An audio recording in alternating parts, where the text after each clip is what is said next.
ও মামু ব্লেক শাৰ্টটো কি হল ভাই বিচাৰি পোৱা নাই যে ভাড়া পিনি গল থাকে নতুন শাৰ্ট আছিল আজিলৈকে এদিনো পিন্ধা নাই মই কাঢ়ব কাটি তুমি মাছৰ একো নকবা তাকো বেয়া দিম ও বাইকখন নাই যে কি হল মোৰ দেৰি হৈছে যাবলৈ মানে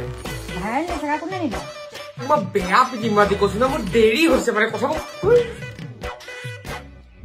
হেল্ল' তোৰ স্কেনাৰ দিছো 100 টকা পকেট দেচোন মোক দোকানী নহয় যাব নেকি জলদি দে হেল্ল' হেল্ল' হেল্ল' দাদা বাকিটো বহুত হৈ গ'ল দিব আৰু সোনকালে কিমান হ'ল 2010 টকা হয় আপুনি 2000 দিলে হ'ব